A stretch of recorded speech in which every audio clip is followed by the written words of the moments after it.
Okay. Wait for it now. I have to close the door. I don't want my cats to interrupt my race review video. So yeah, it was a fantastic race, especially in the midfield. Towards the end of the race, there was a collision between Hartley and Leclerc, and yep, they crashed. Leclerc had a front brake failure, so yeah, he crashed into Hartley at the braking zone of the Nouvelle chicane, the chicane after the tunnel, right in front of the seafront. So yeah, right opposite the seafront. So yeah, the race start was good, and the top 10 Concertinat, they did not lose a place or gain a place, but the midfield, there was a problem with Grosjean, yeah, and his teammate. They did not clash, but they, for some reason, they dropped way back to the field, and an amazing start from Verstappen. Actually, he finished in 9th place, and yeah, that's a good race. I'm hoping for Verstappen to get the race of the day award, but maybe his teammate deserves it more. And yep, and his teammate handled the race quite well. On lap 28, he had a problem with his Ricardo had a problem with his power distribution of his I think his hybrid power. He lost power, but he managed to keep Vettel at bay for 60 odd laps. Incredible. And yeah, after the virtual safety car, Vettel lost a bit of tire temperature in his tires. So yeah, and yep, for the first time in as many races, Red Bull has dominated all the practice and qualifying sessions, including the race. Yeah, and actually, Hamilton, for me, I'm happy Hamilton finished in 3rd, and he was almost dropping into the clutches of Raikkonen, but it was another, let's say, 3 or 4 laps, he would have lost his podium, and I was hoping for him to crash, but it didn't happen. Yeah, and there was a battle for 6th place.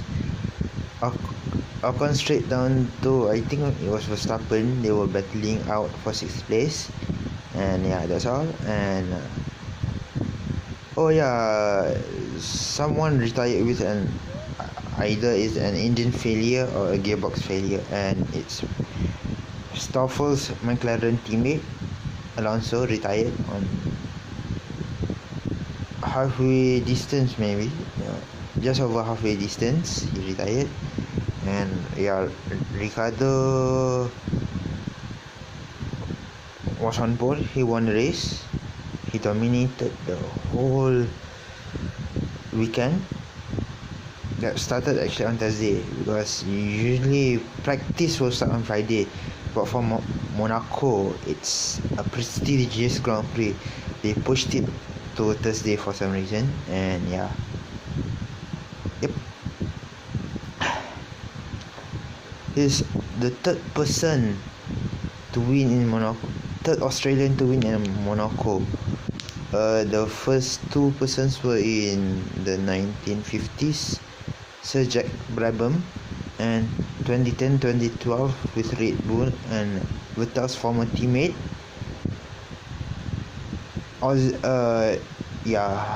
great, or well known as Mark Webber. So Mark Webber won twice, and for a start,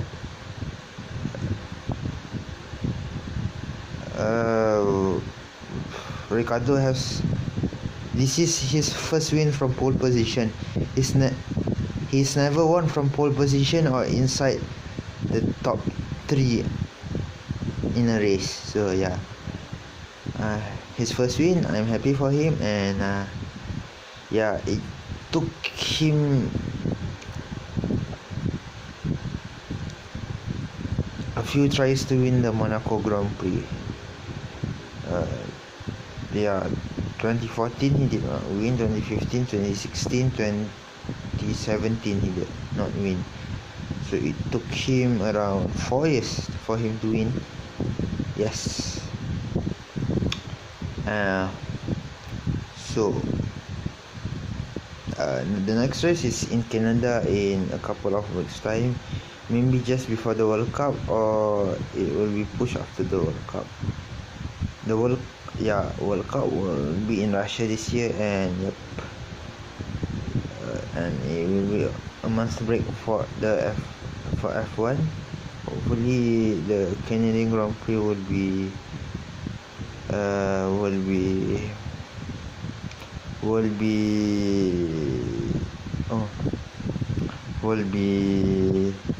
call it, will be before the World Cup. And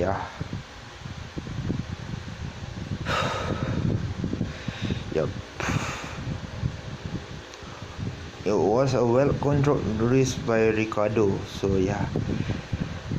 finally Hamilton is not a winner. For the past 2 races he won in Baku and in Spain, and I'm happy that Ricardo won. Other than Ricardo, maybe if Vettel or Bottas or Raikkonen or even Verstappen had won, I would have been happy, but not Hamilton. So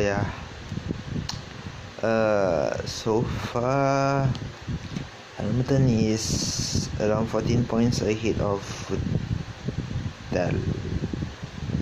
Vettel is on 69, I think, 69 points, and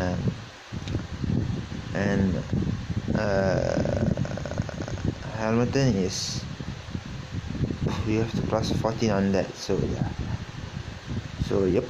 And the top 3 in the Constructors' Championship has been the same for a long time. The Constructors' Championship, Mercedes has an 18-point lead. That's all. And it was a fun race, but towards the end it started to get fun. In the midpoint of the race it was a bit nervous, and there was no safety car for the first time in this decade. For these past 7 editions there were safety cars, excluding this one. So last year, the year before that, 2015, 2014, 2013, 2012, 2011, 2010. So in this decade they had 7 years that they had consecutively the safety car went out to neutralize the race. But for this year, just the virtual safety car did trick. But I felt sad for Leclerc because I was hoping for him to at least finish in 10th, but with a brake failure and not his lucky race, he had to retire. And yeah, that's all for the review, and it's 10 minutes long.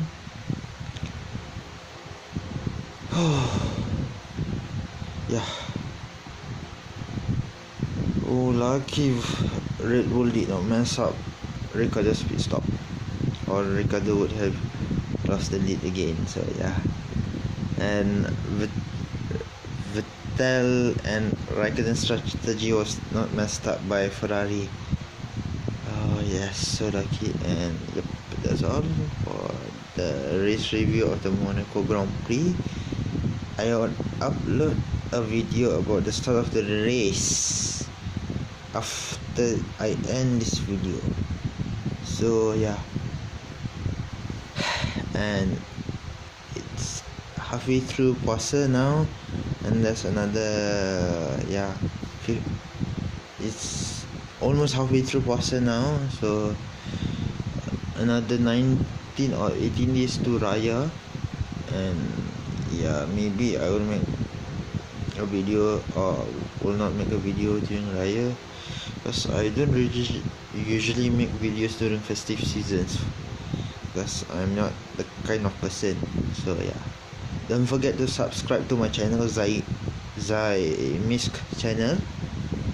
And yeah, so see you in the next race review or preview. That would be for the Canadian Grand Prix in a couple of weeks time, and hopefully Vettel wins the Canadian Grand Prix. And good night.